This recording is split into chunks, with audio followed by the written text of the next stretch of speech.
दोस्तों बहुत स्वागत है आप सभी का इस नए साल 2025 के मौके पर। मैं आपके लिए लेके आया हूं हमारे इस चैनल सीखते रहो पर आरी वर्क डिफरेंट ट्यूटोरियल्स। इन वीडियोस में आपको आरी वर्क फ्री में सीखने का मौका मिल रहा है, वो भी मेरी आवाज के साथ। इन वीडियोस में आपको बेसिक से लेकर एडवांस आरी वर्क तो सिखाऊंगा ही और साथ में कुछ ऐसे टिप्स एंड ट्रिक्स भी बताऊंगा जो शायद आपने पैसे देकर भी नहीं सीखे होंगे। दोस्तों मुझको ये चैनल बनाए हुए लगभग 8 साल हो गए हैं। अगर किसी को शक हो तो जाकर मेरे अबाउट में चेक भी कर सकता है। कहने का मतलब ये है, इन 8 सालों में बहुत से लोगों ने मेरे पास कमेंट करके या डीएम करके बताया कि हमने पैसे देके आरी वर्क सीखा पर कुछ समझ में नहीं आया। और बहुत से लोगों का कहना ये भी है, सर आप ही सिखा दो। मेरी मजबूरी रही कि लाइव क्लास नहीं ले सकता, तो इसलिए अब जाकर सोचा क्यों ना अपने ही इस चैनल पर फ्री में सिखा दूं। तो वीडियो स्टार्ट करने से पहले अगर आपने अभी तक हमारे इस चैनल को सब्सक्राइब न किया हो तो अभी सब्सक्राइब कर लें। अब बढ़ते हैं वीडियो की तरफ। आरी वर्क सीखने के लिए हमको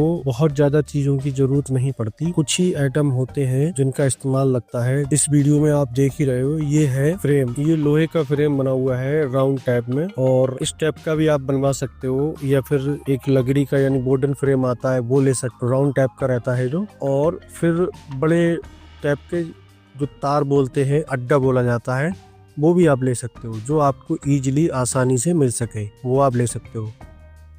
और देखिए इस फ्रेम में फंसाने के लिए ये मैं यूज कर रहा हूँ लास्टिक रहता है, वो लगाकर इस कपड़े को इस फ्रेम के ऊपर अच्छे से फिट करना है। फ्रेम ले लिया, उसके ऊपर लास्टिक वो ले लिया, फिर उसके बाद में हमको चाहिए एक कपड़ा जो मिल जाए आपको घर पे ही। आप इतने कपड़े सभी के रहते हैं, कोई भी एक कपड़ा किसी भी कलर का हो, जैसा आप देख रहे हो उस वीडियो में, चाहे ऐसा हो जो भी हो, एक कपड़ा आप ले लो और उस कपड़े को हमको फ्रेम के ऊपर इस तरीके से लगाना है। आप देखो इस वीडियो में किस तरीके से मैं इस कपड़े को फ्रेम के ऊपर लगा रहा हूँ। पूरी तरीके से कपड़ा रख लिया, फिर इसके ऊपर बाद में इस तरीके से लास्टिक को लगाना है।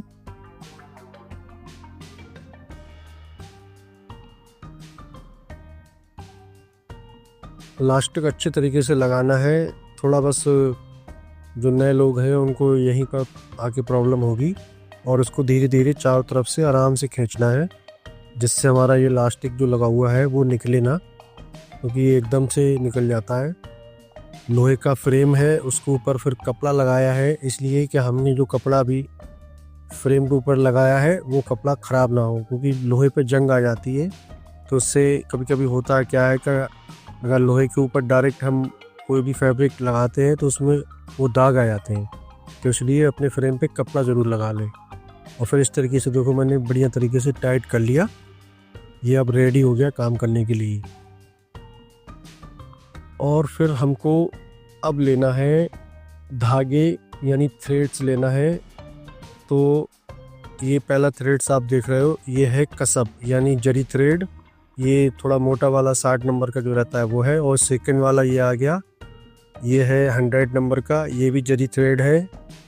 एक बार आप देख लो सारे थ्रेड, फिर उसके बाद मैं बताऊंगा कौन से थ्रेड से हमको वर्क करना है। ये आ गया सिल्क थ्रेड, और ये रहा नायलॉन थ्रेड यानी इसको तांत भी बोलते हैं, और वो सिल्क थ्रेड यानी रेशम।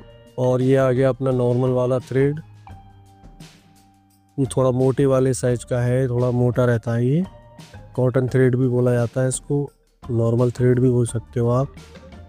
और ये रहा अपना पॉलिस्टर वाला थ्रेड, जो हम घरों में अपने कपड़े वगैरह सिलाई करते हैं, तो इसी वाले थ्रेड का इस्तेमाल करते हैं। यानी ये मैंने आपको कितने 6 तरीके के धागे दिखा दिए। धागे कह लो या रेशम कह लो, सभी अलग अलग तरीके के हैं, अलग अलग तरीके से इस्तेमाल किए जाते हैं। मगर हमको स्टार्टिंग के लिए कौन सा चाहिए, अभी मेन सवाल ये है, हमको ना तो इसमें से जरी थ्रेड चाहिए 60 नंबर वाला, ना जरी थ्रेड चाहिए 100 नंबर वाला, ना सिल्क थ्रेड चाहिए, ना नायलॉन थ्रेड चाहिए। कॉटन का जो व्हाइट कलर का थ्रेड है वो भी मोटा है, वो भी नहीं अच्छा रहता। हमको चाहिए होगा पॉलिस्टर वाला जो थ्रेड बारीक रहता है, वो काफी मजबूत थ्रेड होता है, अच्छा होता है। और जो लोग बिगनर्स हैं उनके सीखने के लिए यानी लास्ट वाला जो है ये वाला थ्रेड, कॉटन पॉलिस्टर थ्रेड, यही हमको इस्तेमाल करना है।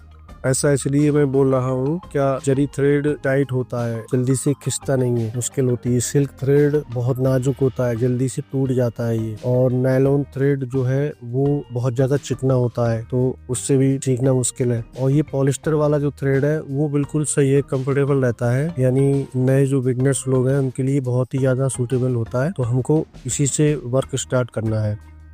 और आइए जल्दी से जान लेते हैं नीडल्स के बारे में। ये दो तरीके के नीडल्स रखे हुए हैं। ये पहला वाला नीडल्स है, ये बोडेंथ नीडल्स है। इसका इस्तेमाल ज़्यादातर कटदाना, मोती या बीट्स या शुगर बीट्स या कट्स या सीक्वेंस वगैरह या फ्रेंच वायर, दबका, नक्शी, कोरा या इन सब चीज़ों को लगाने के लिए किया जाता है। ये इसकी लॉन्ग रॉड रहती है और ये लकड़ी के फ्रेम में लगा हुआ होता है।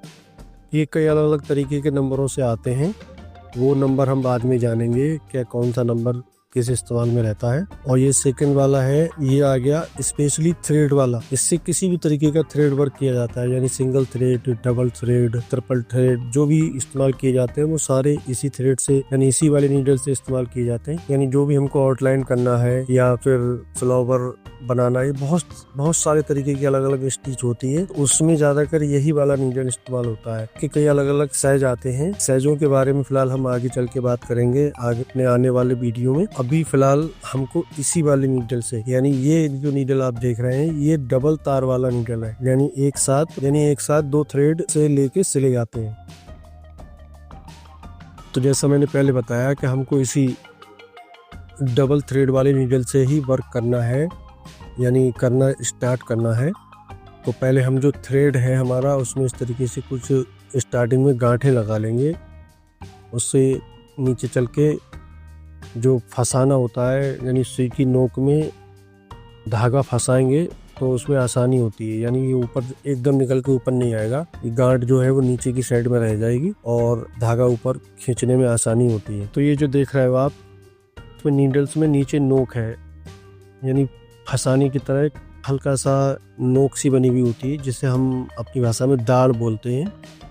और ये पॉइंट होता है, इसी पॉइंट में नीचे की साइड में, यानी कपड़े के अंदर पहले नीडल्स को डालना है, फिर नीचे की साइड में नीचे वाले हाथ से धागे को इस तरीके से नीडल्स में फंसाना होता है और फिर ऊपर वाले हाथ से हल्का हल्का नीडल को घुमाना है और ऊपर की साइड में खींचना होता है। जैसे आप देख रहे हो मैं कर रहा हूँ इस टाइम इस वीडियो के अंदर। सारा प्रोसेस यही रहता है, क्या ऊपर से नीडल्स को कपड़े के अंदर घुसाना है और नीचे वाले हैंड से धागे को नीडल्स की नोक में फंसाना होता है, फिर ऊपर की साइड में घुमाते हुए नीडल को निकालना है। जैसे देखो इस तरीके से नीडल को कपड़े में घुसाया और नीचे धागा फंसा दिया, ऊपर की साइड में घुमाते हुए खींच लिया, आ गया निकल के। बस ध्यान ही रखना है कि नीडल्स को घुमाते हुए ऊपर की साइड में खींचना है। डायरेक्ट खींचेंगे तो धागा फट जाता है या कपड़ा भी फट जाता है और उससे हैबिट अच्छी नहीं पड़ती। यानी हमको हैबिट जो डालना है स्टार्टिंग में तो वो इस तरीके से डालना है कि आगे के लिए कोई प्रॉब्लम ना आए। फिर देखो इस तरीके से दूसरा टांका लिया और नीचे से धागा फंसा दिया और फिर निकाल लिया। इसी तरीके से जैसे मैं घुमा रहा हूँ बहुत ही प्यार से, यानी हमारा जो हाथ है ऊपर वाला भी हमको मतलब सॉफ्ट रखना है और नीचे वाला भी सॉफ्ट रखना है। हार्ड तरीके से ना तो धागे को पकड़े और ना ही नीडल्स को बहुत ज्यादा हार्ड तरीके से पकड़ना है, बहुत सॉफ्ट करके पकड़ना है हमको और घुमाते हुए ऊपर नीचे करना है इस तरीके से।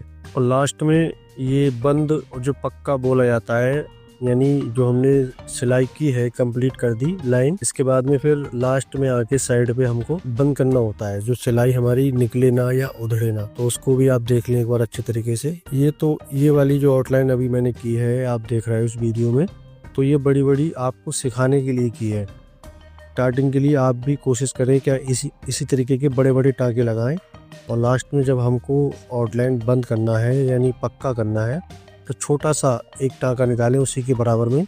और ये देखें आप क्या पहले वाले जो टाँका लेके आए हैं उसमें भी सुई फंसी रहे और नीचे वाले टाँके से एक टाँका उठाकर और इस तरीके से लॉक कर दें। यहाँ पे आके ये लॉक हो गया, आप देख सकते हो बहुत अच्छे तरीके से लॉक कर दिया मैंने। इसी तरीके से हमको बंद करना होता है। जो भी सिलाई हमने कंप्लीट की उसके लास्ट में जाके एक लॉक लगाना होता है, यानी ये लॉक लग गया तो इससे सिलाई उधड़ेगी नहीं और खुलेगा नहीं।